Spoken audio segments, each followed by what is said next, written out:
Hello and welcome to the debate. I'm your host Sana Maqbool with you at BTV World. In today's show, we're going to be taking a look at what is going on in terms of the way that we have seen a change in the U.S. administration, and of course, what then is the impact that that creates in terms of both the U.S. foreign policy and then, of course, in the ways that the U.S. manages its relationships with the international community. And in particular, of course, we've seen certain shifts in the geopolitical order with regards to many decisions and stances taken by Mr. Trump.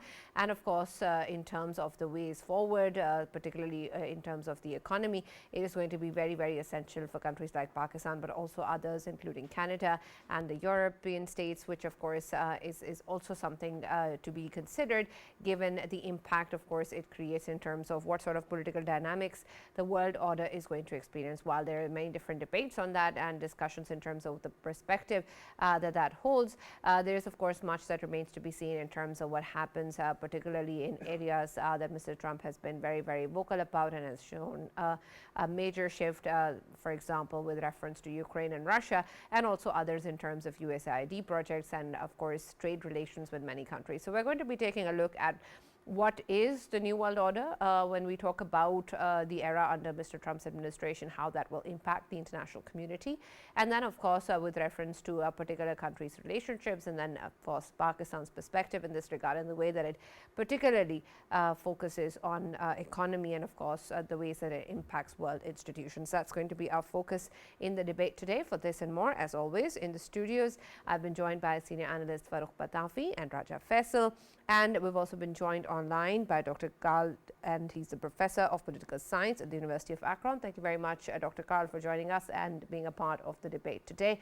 And I'm going to start with you with reference to what you think has been that shift when we talk about the kind of changes we've seen in Mr. Trump's stance, particularly in terms of certain actions and decisions that he has announced, and whether or not when we talk about how this has impacted the world order, and of course discussions around stepping into a new era. Do you agree with that, and what you think that means? Because there were many different ways in which the world was looking at the kind of direction we're moving towards, but there is, of course, a lot of discussion in terms of what actually can be labeled in terms of the current dynamics. Is it a new world order? Is it multipolarity? Is it pluralism? In your perspective, what is really going on? So first of all, thank you for having me. It's a really important question, but it's also a difficult question to answer because even those of us in the United States are not really clear what this means in terms of what has happened in the last couple of weeks, things that have come out from the Trump administration in regards to Europe, in regards to Ukraine specifically, in regards to a realignment possibly with Russia, which would really be very transformational for the United States. Uh, the outlines seem to be taking shape, and it seems like the Trump administration is realigning the United States with Russia. Now, some speculate that this is due to thinking among people in the MAGA movement, which Trump is the leader of, that the biggest threat to the United States is China. And the most effective way to deal with China is to peel Russia away from China and align Russia with the United States. And so there would be a Russia US bloc then against China. So that's one way of thinking about this. Another way of thinking about this is that Trump and his administration, is not all of them, but most of them, think of themselves as part of this far right movement in the West, which is anti-immigration, which is about keeping the quote unquote national character of the country protected. So they think of themselves as being part of the same movement as, for example, as the Alternative for Germany, a far right party in Germany, or some of these other far right parties in Europe, which are very vehemently anti-immigration. They're pro-Christian traditional values, as they frame them, and makes them align with Russia, which they see as kind of the leader globally of this movement to be pro-traditional Christian values.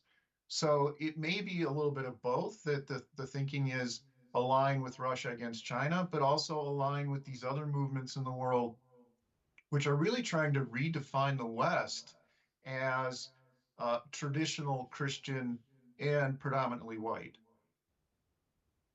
Right. Faisal, I want your perspective on this too, given of course, when we take a look at it from the perspective of the ways it affects our own ties with the US, and of course, in terms of the economy of countries like Pakistan. And while, of course, we talk about national interests, we talk about how there is something which we can take a look at from the perspective of the people of the US.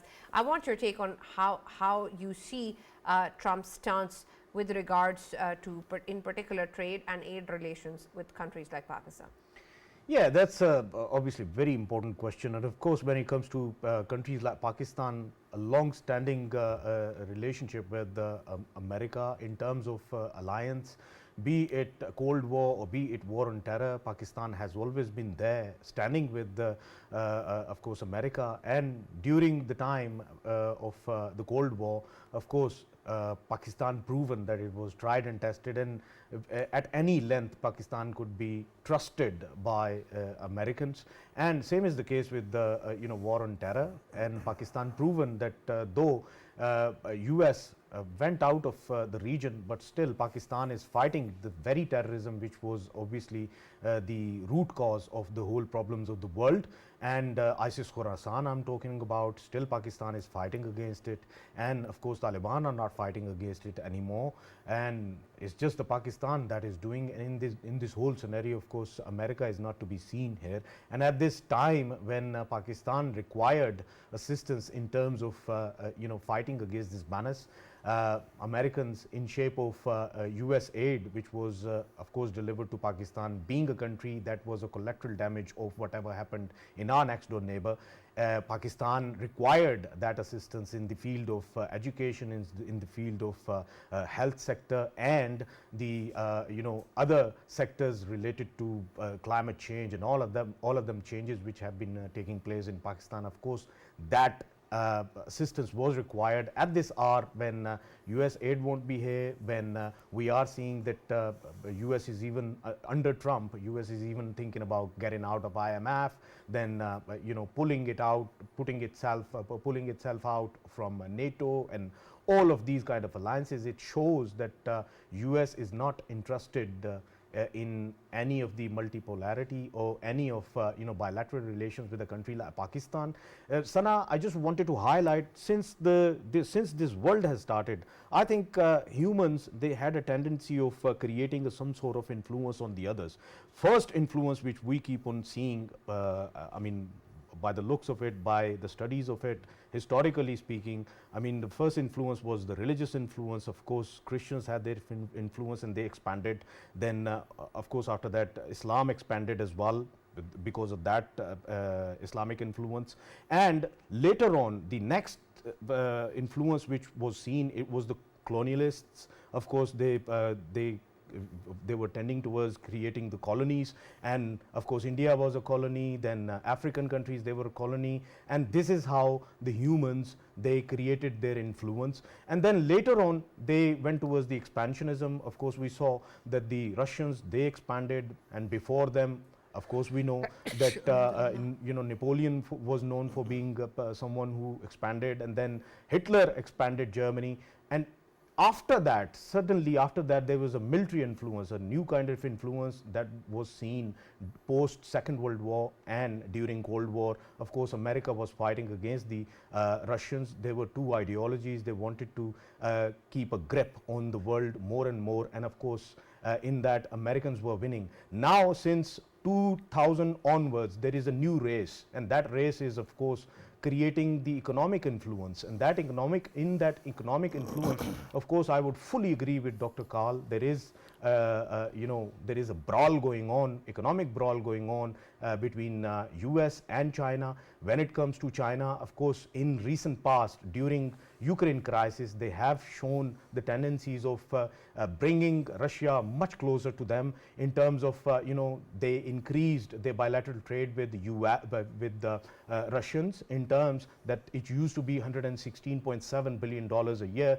They increased to $200 billion, and during the economic year of 2023, it was $235 billion worth of bilateral trade between Russia and China. And mind you, this was the actual game. I mean, that bilateral trade, the increase in the bilateral trade, it actually gave a huge push forward for Russians in terms of this war. There was no bad impact on their economy just because of this reason. And at the same time, we have been seeing that in the Ukraine crisis, we have been seeing the support going out from the Chinese side and then North Korean side as well. So this bloc on that side strengthening itself, I'm pretty much sure US under Trump, they have, as Dr. Karl has rightly pointed out, they have noticed and they want to, of course, weaken China in terms of, the phenomenon of you scratch my back, I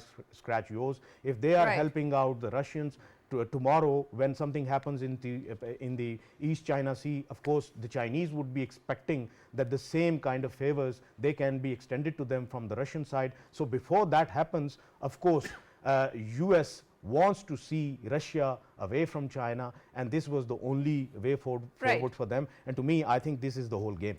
Right. And Farrukh, I want your perspective on this too, and add to that with reference to the ways in which we are now going to understand the international community, particularly in terms of how there was so much interdependence and so many relations that we see with different countries, and particularly with the US, with certain countries. And now that there is a move in which a lot of these countries are being forced to think on their own terms, or think of a situation where they don't have this similar kind of relationship with the US.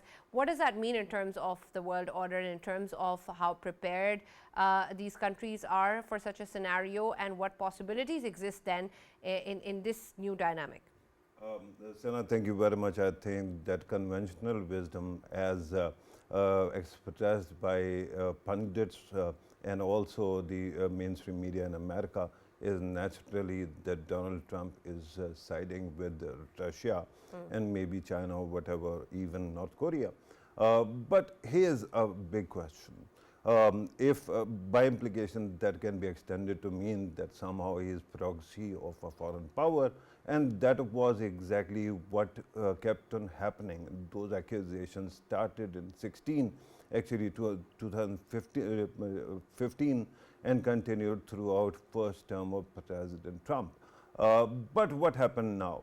He has been quite an open book. He has been advocating for all these policies throughout his campaign. There hasn't been one thing that he is trying to do right now that he has repeatedly not spoken about.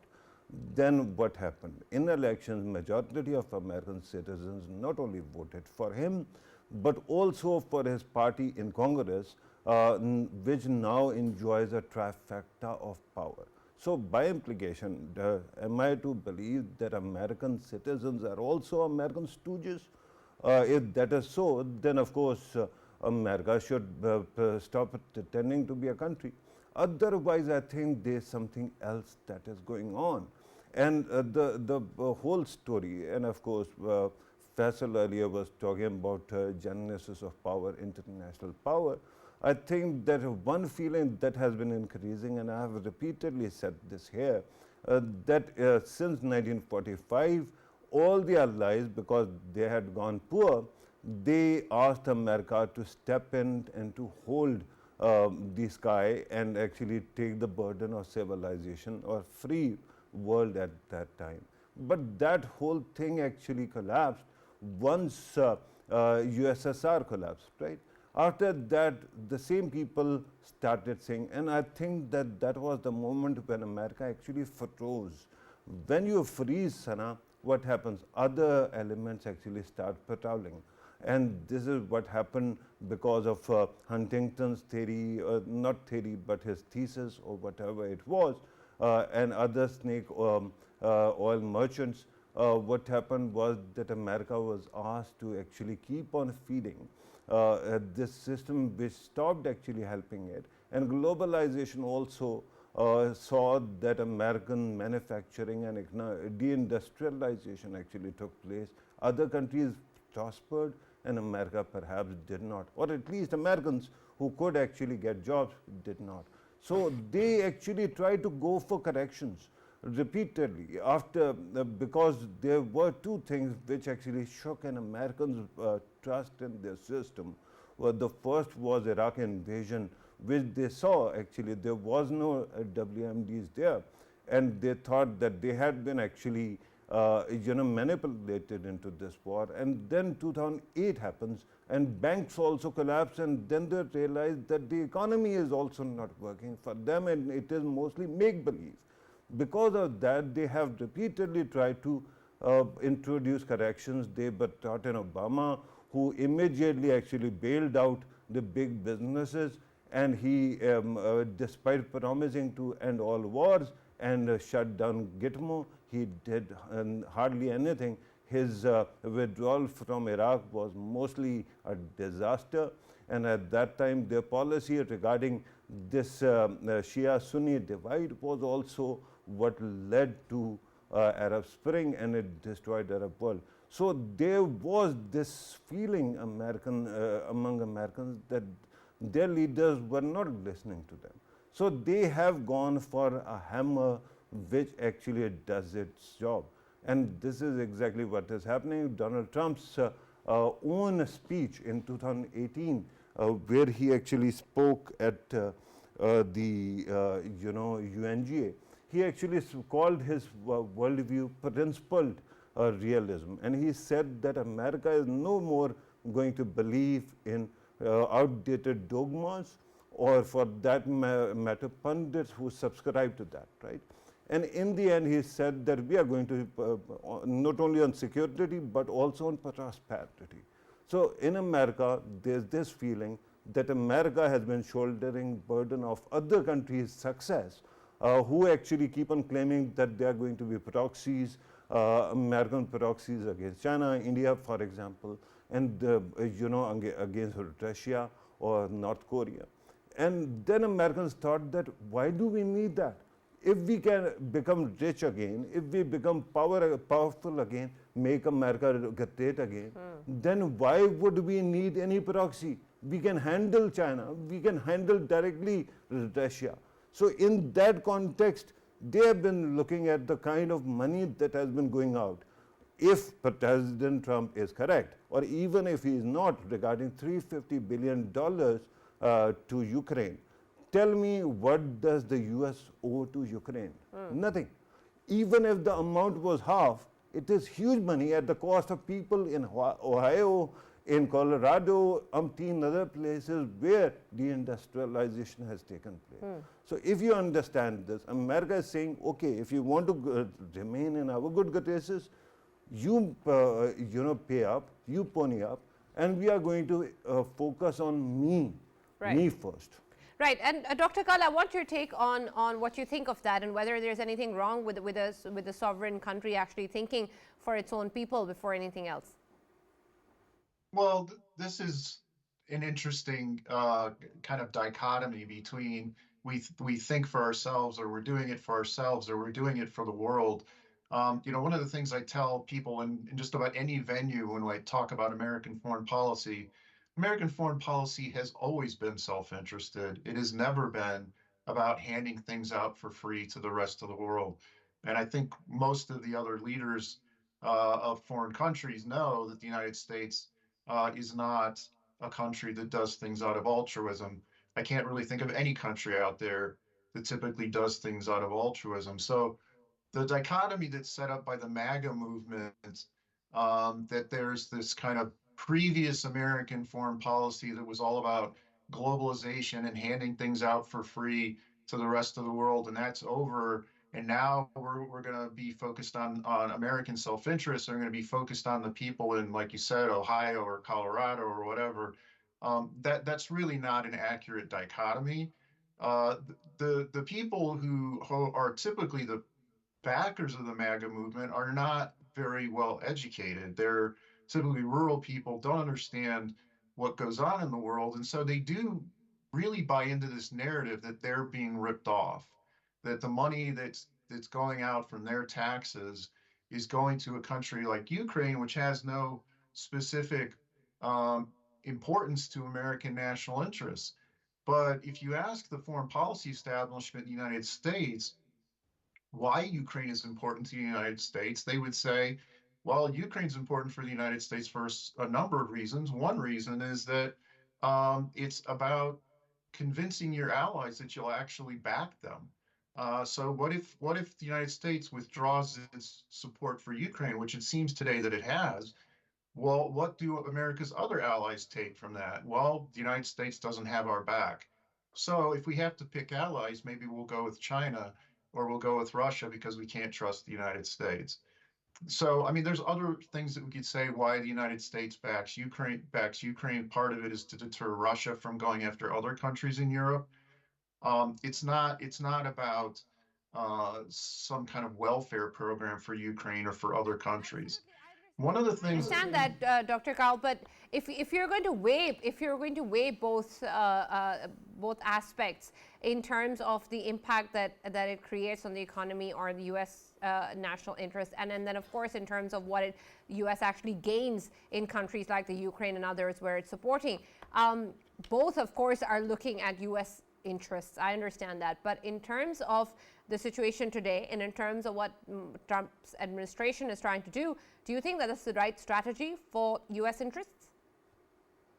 Well, one of the things that is very clear about Donald Trump, it was clear in his first administration, it's even clearer now because in this second administration, Trump has surrounded himself with people who don't really stand up to him. They're people who are there because of loyalty more than anything else. And the thing that we see that really is a consistent theme with Trump is he's convinced that most of the world is ripping off the United States. And I think that comes from his business background. I think he really looked at a lot of people out there who were his business partners or people he had to deal with as trying to rip him off.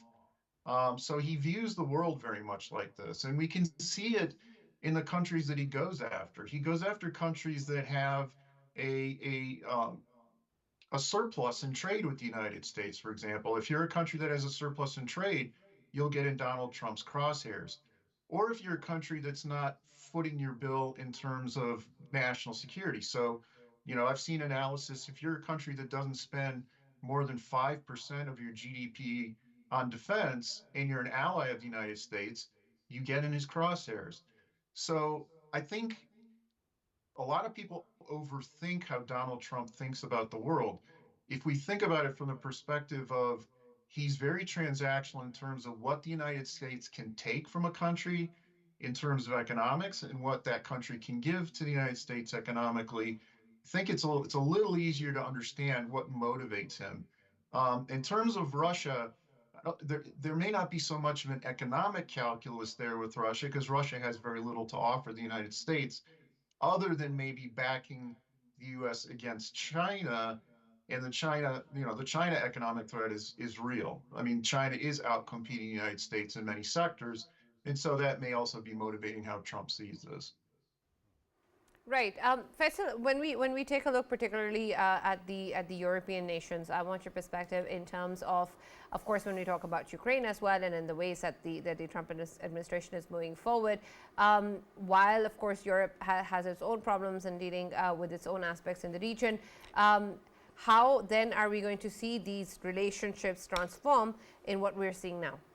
Yeah, obviously, Sana, if we look at Europe itself, I mean, Ukraine not being part of European Union, Ukraine not being part of NATO, still standing there, and we are seeing that the President Zelensky keeps on repeating it himself that we are fighting not only for ourselves, but we are safeguarding the rest of the Europe as well from Russians. And if we look at a side of compelling position, the Europe itself is, yes, it is understandable. Yes, Europe, including Britain, they are, of course, concerned about whatever has happened around 5 days ago during the early weekend. And whatever the outcome was, of course, we saw that rest of the Europe I mean, all of the leaders from Europe, they stood with President Zelensky, and this was a kind of caution for US itself, that if US is not standing and if it is up there to ridicule President Zelensky, we are here, we will be standing with President Zelensky, because we are taking this threat a very serious threat from the Russians, and we have to, of course, stop it. And we saw that there were pledges made by the different states heads from Germany, from French, and from Britain as well, and this is highly understandable. But to me, important is to see how it shapes up NATO, and then after NATO, how it affects AUKUS as well. We shouldn't be forgetting that AUKUS itself is, of course, it includes Australia, then UK as well, alongside US, and that has a lot to do with containing China as well, of course, in East China Sea and then in South China Sea as well, and how it affects Quad. I mean, though India is there and Japan is there alongside Australians and Americans, but it must be having some kind of effect on that as well.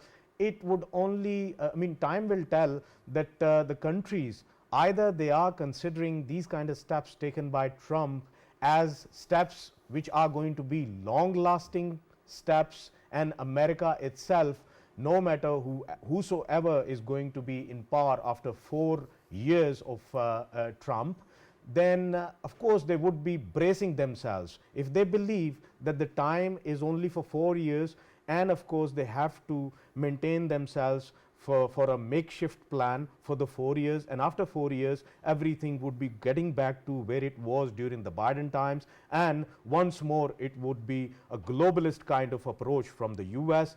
But if they believe, and if their assessment is that if this plan from Trump is going to be successful, then of course once more there will be another term from the Republicans, and whoever gets into the Oval Office, of course they will be pursuing the successful policies from President Trump. And if they do so, then of course the long-term plan would be decided by the Western countries. And I think Europe is kind of double-minded right now, whether to go for a very short-term 4-year policy for US, or for bracing itself against whatever is going to happen, or rather stick to their own policy right now for the waiting for the later times when there is a regime change or a government change in the US, and then they can sit back and relax once more and go along with the previous policies. I mean, this is something that needs a bit of time to think about.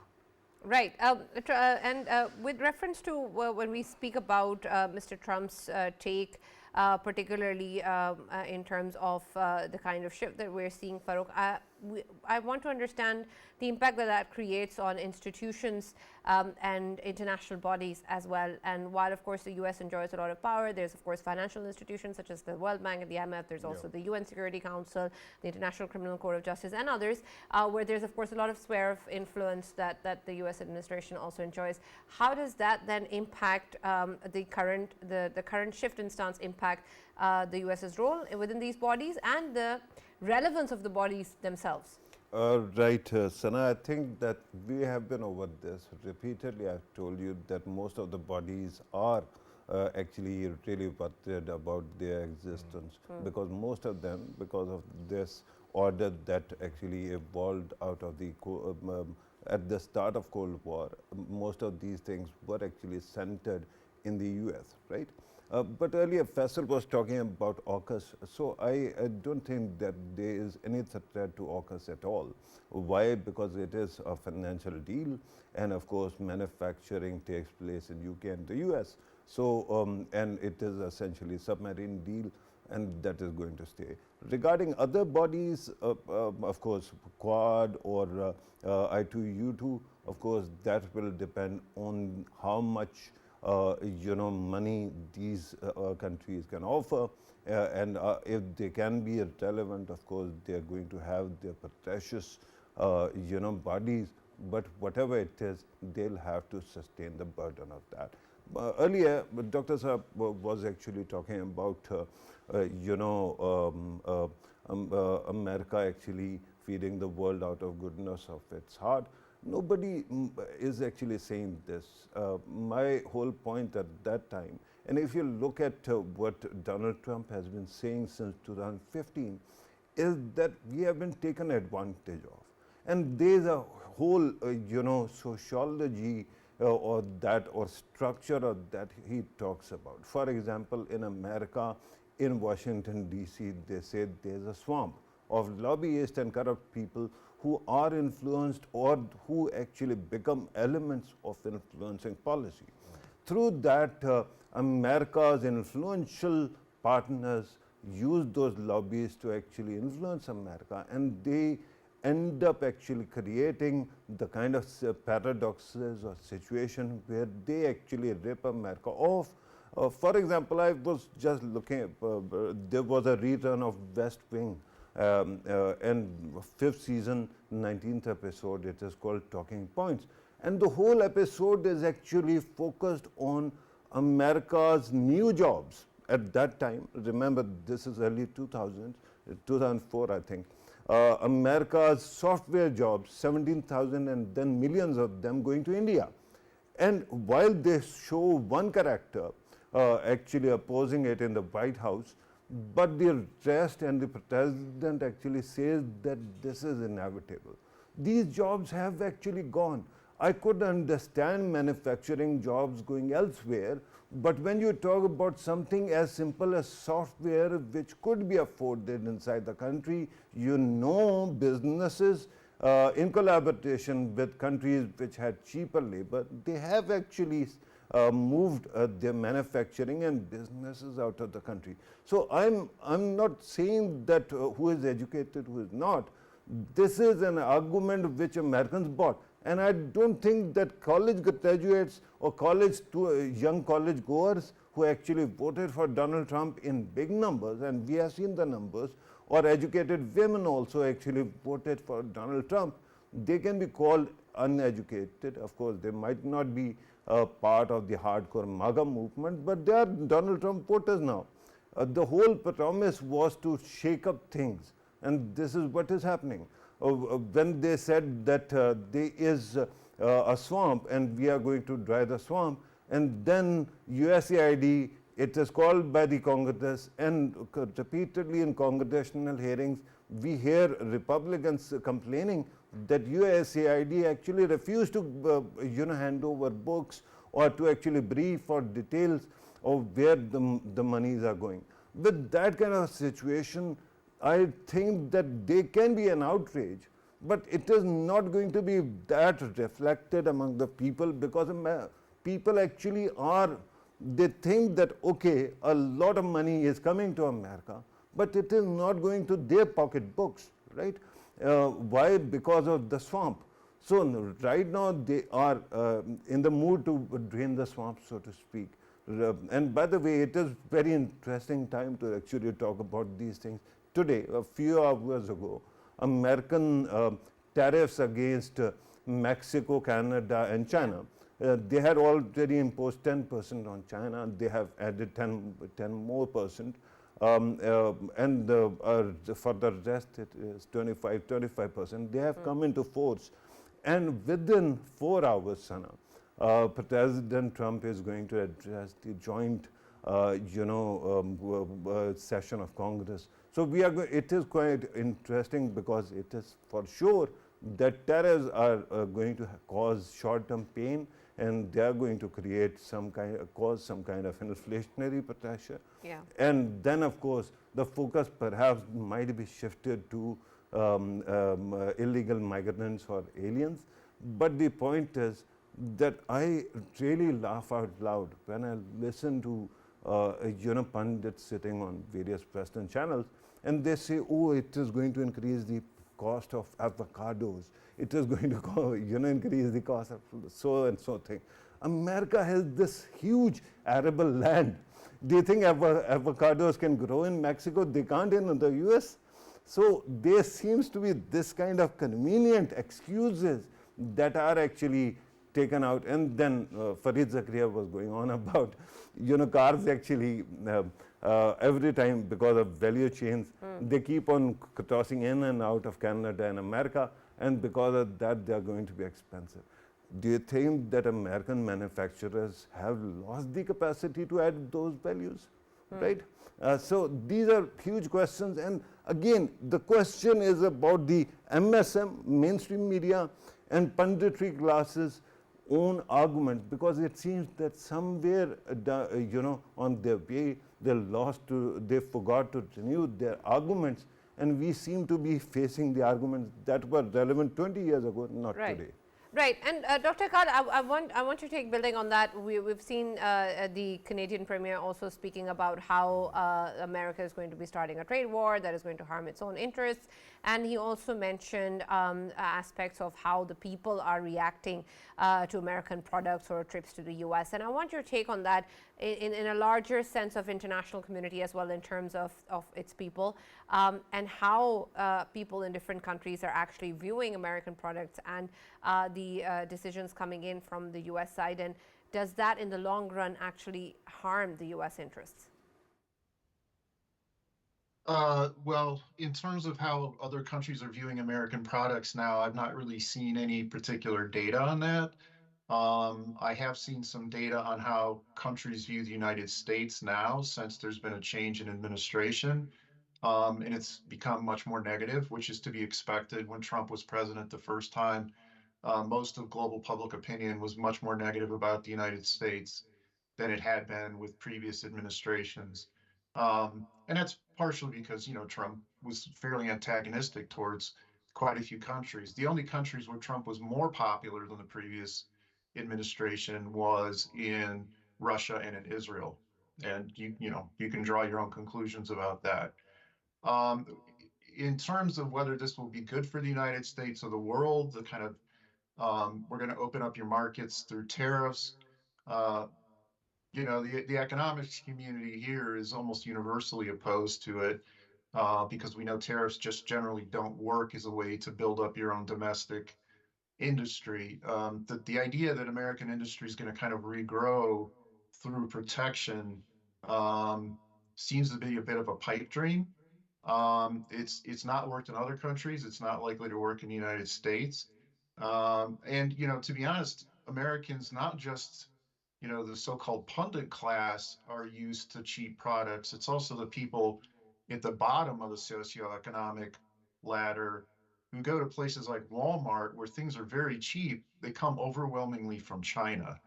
It's upwards of, say, 70% of the products in a typical Walmart come from China. So if we've got massive tariffs on those products, then the people who are Donald Trump's base are going to be suffering from that. And so, just to get to the point about who are the true Trump supporters, if we look at the Trump base, it's not educated people. Did educated people vote for Trump in the last election? Yes. Why was that? Was it because they shared his vision of foreign policy? No, we know that it was largely because of inflation. So Trump was a bit lucky by high inflation being in place, and Kamala Harris being part of the administration suffered from that. I don't think we want to draw conclusions that the American public is solidly behind what's going on with this foreign policy, because, to be honest, and this is true of many countries, most people don't know very much about foreign policy. And so if you ask them questions about what does it mean for the United States to, for example, realign with Russia, they would have no clue how to answer that question. So, there's a lot of leading by being in the bully pulpit of the White House. So people who are Republican will say, yeah, this is generally a good idea. People who are Democrat will generally say it's a bad idea. But to say that Americans have kind of well-formed opinions on America's place in the world and what foreign policy should look like is not really accurate. Right. Dr. Karl, when we talk about, of course, geopolitical positioning of a country, that in current circumstances is required in the globalized world to have, of course, your economy settled as well. When we talk about countries like Saudi Arabia and in the very early speeches of Donald Trump, President Trump said that I've simply asked them to invest in US.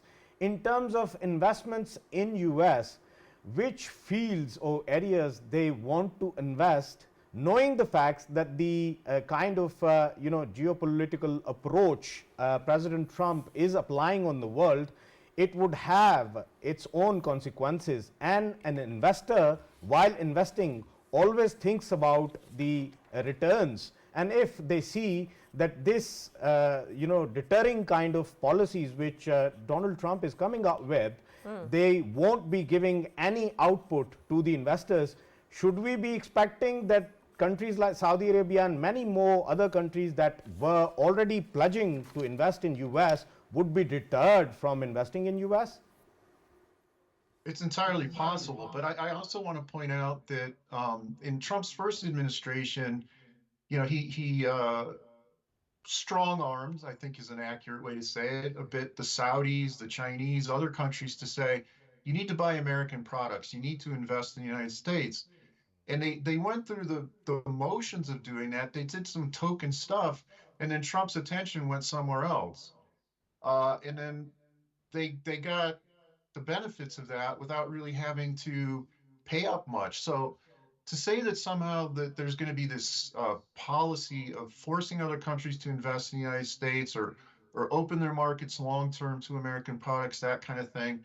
One of the things that we see with Trump is that frequently he'll take the political win and then he'll move on. So in other words, what that means is that it looks like good television to say, oh, look, I forced the Saudis to do this, or I forced the Chinese to do this, or whoever.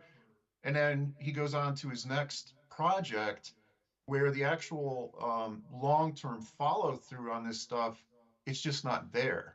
So if I'm a foreign investor or say a sovereign wealth fund for some country and the United States is pressuring for investment, I'd say, okay, I'd give some token investment and then their attention will shift somewhere else and I won't really have to do much more than what I've done initially.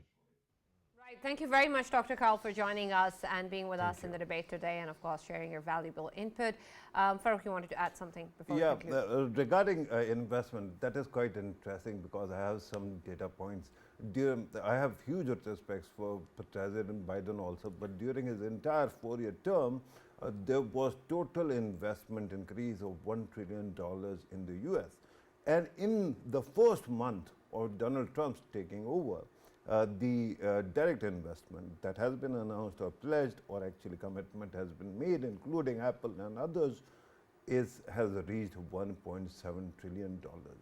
So just wrap your head around it, whether this policy is working or not. Right. Thank you, Farrukh, and thank you, Faisal, for joining us in the debate. As always, that's all that we have time for. We'll now see you tomorrow.